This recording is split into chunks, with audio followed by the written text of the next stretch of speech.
नमस्कार साथियों, मैं doctor Manoj Ahuja Ahuja news channel में आपका हार्दिक अभिनंदन करता हूं। आहूजा न्यूज बुलेटिन देखने से पहले हम आपको बता दें, हमारा न्यूज चैनल कोई प्रोफेशनल चैनल नहीं है। आपकी आवाज़ को उचित मंच तक पहुंचाना हमारी पहली प्राथमिकता है। आपको कानून की विशेष जानकारियां देना हमारा मुख्य उद्देश्य है।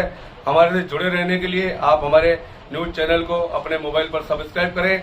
आपकी समस्या व आपका कोई भी सुझाव हो तो हमारे रजिस्टर्ड मोबाइल नंबर पर भेजें। तो आइए देखते हैं आज की विशेष खबरें आहूजा न्यूज चैनल के साथ। शहर के शिवाजी नगर स्थित जैन स्थानक श्री बृजमधुकर स्मृति भवन में महाश्रमणी गुरु माता महासती श्री पुष्पवती जी महारासा के पावन सानिध्य में श्रमण संघ के द्वितीय पद्धर आचार्य सम्राट पूज्य श्री आनंद ऋषि जी मासा की 122वीं जन्म जयंती त्याग तप जप के साथ मनाई गई। प्रवर्तिनी सद्गुरुवर्या श्री राजमती जी महारासा ने फरमाया, पूज्य आचार्य आनंद ऋषि के मुख से मधुरता, मन में मृदुता, भावना में भव्यता, चिंतन में चेतना, व्यवहार में कुशलता और अंतःकरण में कोमलता थी। आपने सत्कर्म को धर्म समझा, सेवा को महान व्रत की तरह पाला, मधुर वाणी से उपदेश दिया। संघ की एकता के प्रबल समर्थक वास्तव में आनंद के धाम थे। साध्वी श्री ने आचार्य भगवंत के गुण स्मरण करते हुए अपने श्रद्धा सुमन अर्पित किए। साध्वी डॉक्टर राजरश्मि जी महारासा ने आज गुरु पुष्य नक्षत्र का महत्व बताते हुए कहा, इस दिन आयंबिल तप की आराधना का अद्भुत प्रभाव है। अत्र तत्र सर्वत्र पुष्टि तुष्टि शांति प्रदायक सर्वश्रेष्ठ पुष्य नक्षत्र है। सैकड़ों तप साधकों की अनुमोदना करते हुए उन्होंने कहा, तप से कर्मों की शुद्धि होती है।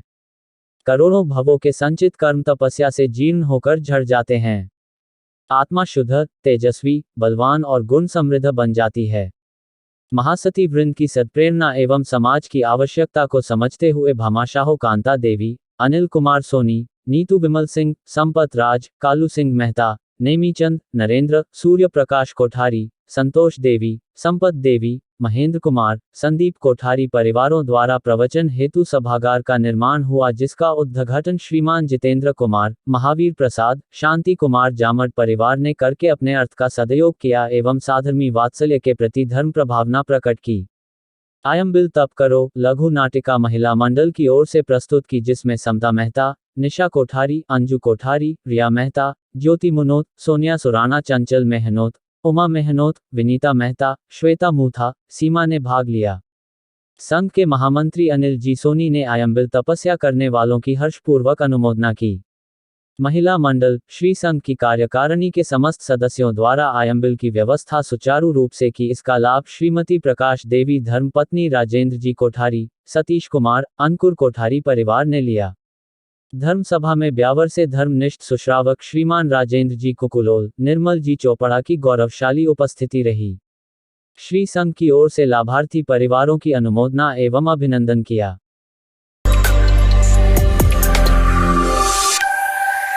निकटवर्ती ग्राम चांपानेरी में बच्चों में हुए झगड़े के मामलों को लेकर उदयपुर हत्याकांड की तरह गला काटने की धमकी का मामला सामने आने का परिवाद उपखंड अधिकारी भिनाई को देने की जानकारी प्राप्त हुई है।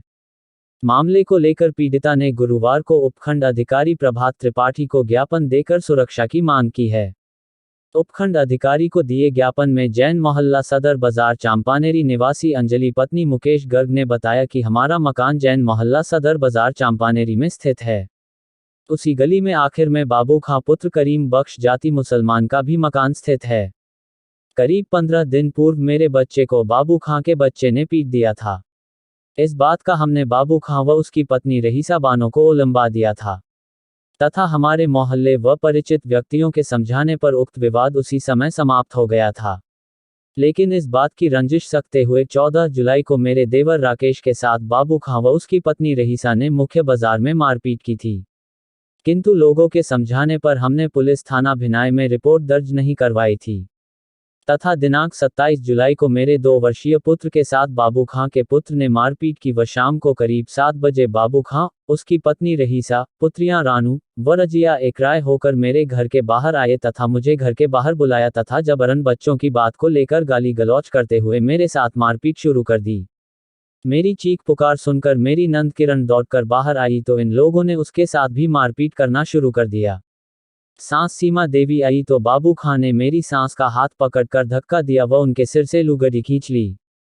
इस दौरान मोहल्ले के लोगों की मौजूदगी में बाबू खान ने मुझे धमकी दी कि उदयपुर में जिस तरह से गला काटकर हत्या की गई थी उसी तरह मैं तेरे बच्चे का गला काट दूंगा तथा उसके 2 टुकड़े कर दूंगा। मुझे पक्का मुसलमान कहते हैं। मुसलमान क्या चीज होती है तुम लोगों को अब पता चलेगा। हम गला काटकर हाथ भी नहीं धोते हैं, ऐसे मुसलमान है। तथा मुझे एलानिया धमकी दी कि तेरे परिवार का कोई भी सदस्य मेरे घर के आसपास आया तो उसको काटकर 2 टुकड़े कर देंगे। मारपीट करते समय रहीसा बानो ने मेरे पेट में जोरदार लात मारी जिसके मुझे पीरियड्स की समस्या हो गई तथा मेरी नंद के साथ भी मारपीट की जिससे हमें काफी अंदरूनी चोटें आई है। ज्ञापन में पीड़िता ने उदयपुर हत्याकांड की तरह मेरे बच्चे का गला काटने की धमकी देने वालों के विरुद्ध कानूनी कार्यवाही कर पूरे परिवार को सुरक्षा दिलाने की मांग की गई है। उपखंड अधिकारी द्वारा मामले को लेकर भिनाय थानाधिकारी को कार्यवाही करने के निर्देश प्रदान किए हैं। इस संबंध में भिनाय थानाधिकारी महावीर प्रसाद मीना से जानकारी ली गई तो उन्होंने बताया कि रात्रि में दोनों पक्ष की तरफ से बच्चों के मध्य हुए झगड़े के संबंध में मामूली कहासुनी होने की रिपोर्ट प्राप्त हुई थी जिस पर जांच की जा रही है। इस बीच परिवादिया ने यह परिवाद उपखंड अधिकारी को दिया है जिस पर जांच की जा रही है। प्रथम दृष्टया मामला बच्चों के मध्य हुई कहासुनी का है, फिर भी जांच की जा रही है। राजस्थान राज्य विधिक सेवा प्राधिकरण द्वारा प्राप्त दिशा निर्देशों के अनुसार आगामी राष्ट्रीय लोक अदालत 13 अगस्त 2022 को ऑनलाइन व ऑफलाइन मोड पर आयोजित की जाएगी जिसमें श्री लिटिगेशन के माम डिजिटल प्लेटफॉर्म पर रजिस्टर किए जा सकते हैं जिसका URL https://iselsa.jupiters.com/ralsa द्वारा प्राप्त दिशा निर्देशों के अनुसार प्री लिटिगेशन प्रकरणों में तथा पेंडिंग मामलों ये प्रकरण रखे जाएंगे।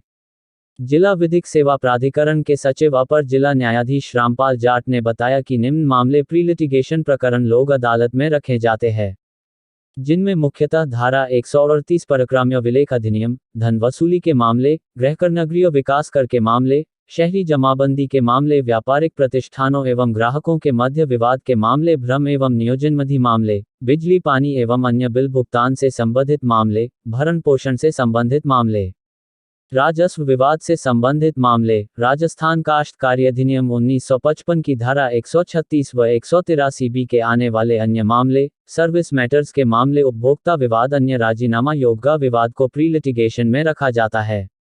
निम्न पेंडिंग प्रकरण लोक अदालत में रखे जाते हैं।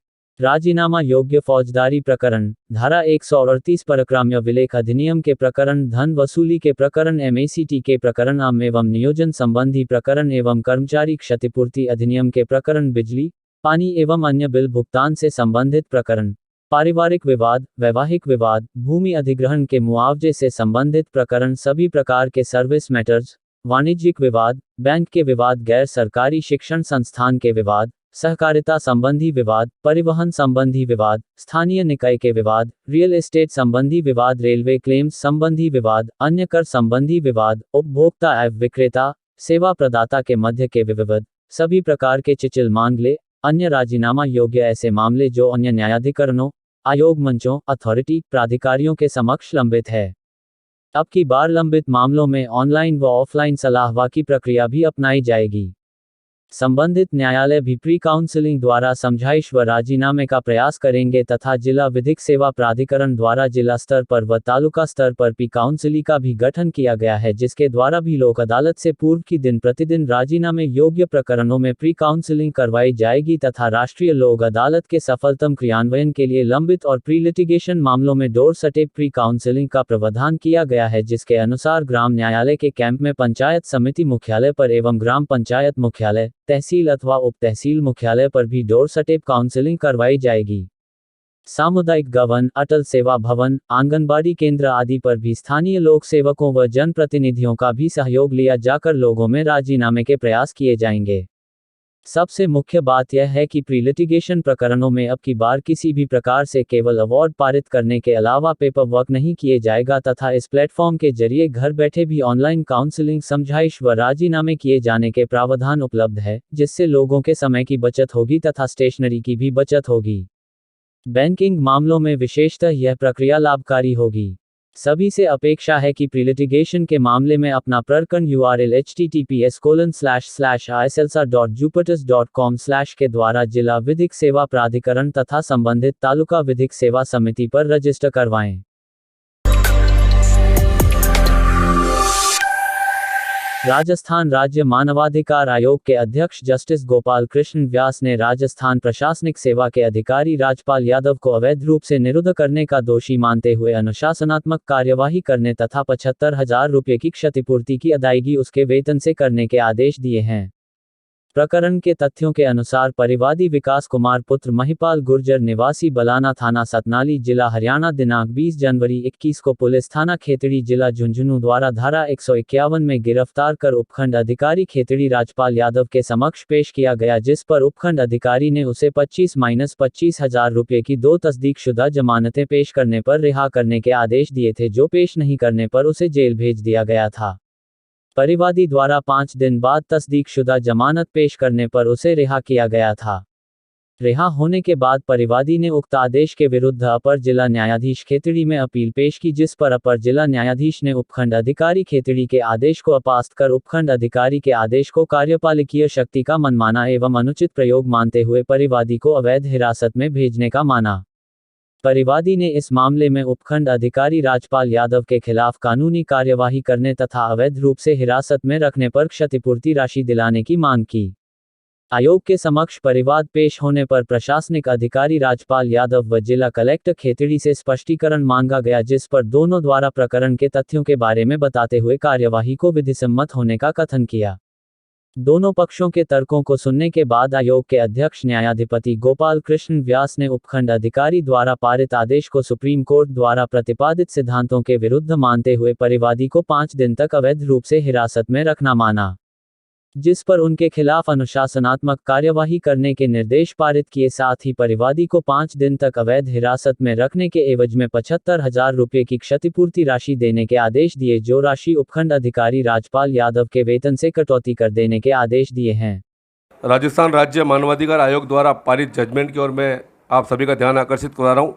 माननीय अध्यक्ष जस्टिस गोपाल कृष्ण व्यास ने अपने जजमेंट के द्वारा राजपाल सिंह यादव, जो तत्कालीन खेतड़ी के उपखंड अधिकारी थे, उसको अपनी कार्यपालिकीय शक्ति का दुरुपयोग करते हुए अवैध रूप से हिरासत में रखने के मामले में 75,000 रुपये के जुर्माने से दंडित किया है।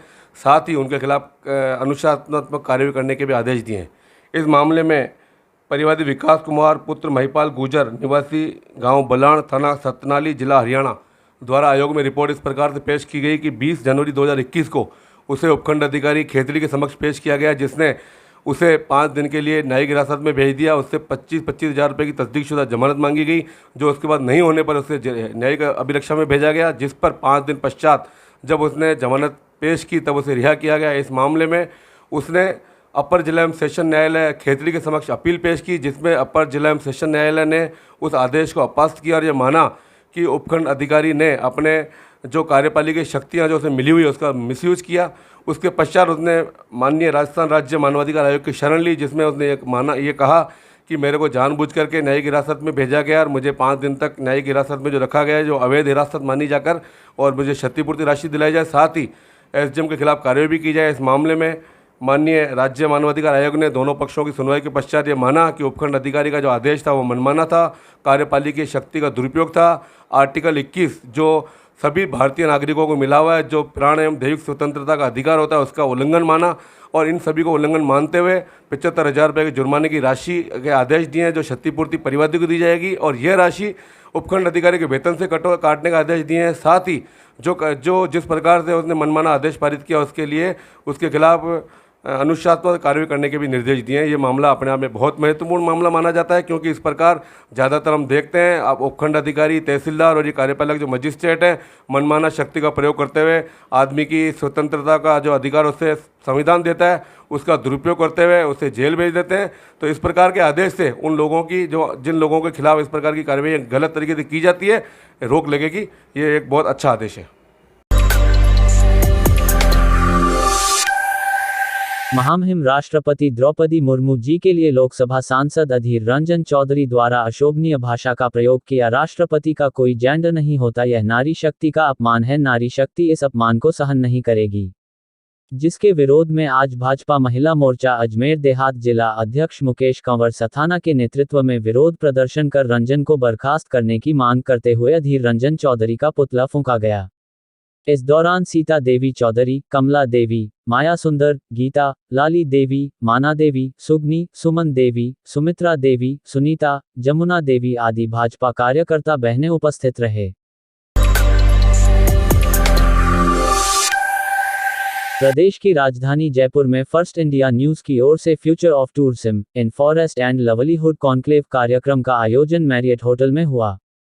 कार्यक्रम के संबंध में जानकारी देते हुए फर्स्ट इंडिया संवाददाता अनिल साहू ने बताया कि फर्स्ट इंडिया न्यूज राजस्थान की ओर से future of tourism in forest and livelihood conclave Rajasthan के रत्न कार्यक्रम में ग्राम पंचायत भिनाई की सरपंच डॉक्टर अर्चना सुराना को ग्राम पंचायत क्षेत्र में सर्वश्रेष्ठ कार्य करने पर व 1100 से अधिक पौधरोपण करने सहित कई सराहनीय कार्य करने पर उनको first India news channel head Jagdish Chandra Katil, RTDC chairman Dharmendra Rathore, cabinet मंत्री हेमाराम चौधरी आदि ने सुराना को प्रशस्ति पत्र व मोमेंटो देकर सम्मानित किया। कार्यक्रम में पर्यटन मंत्री विश्वेंद्र सिंह सहित कई ने शिरकत की। वहीं सम्मानित होने के बाद सरपंच डॉक्टर अर्चना सुराना के भिनाई पहुंचने पर उनके समर्थकों सहित ग्रामीणों ने मालाओं के साथ फूलों के गुलदस्ते भेंट कर उनका स्वागत कर कार्यक्रम में सम्मानित होने पर उनको बधाई भी दी।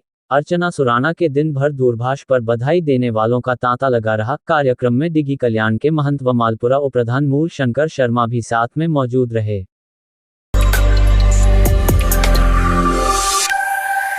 राजकीय विधि महाविद्यालय अजमेर में अखिल भारतीय विद्यार्थी परिषद के इकाई अध्यक्ष दिनेश चौधरी के नेतृत्व में अंडरटेकिंग एडमिशन फॉर्म भरने की अंतिम तिथि बढ़ाने का ज्ञापन दिया।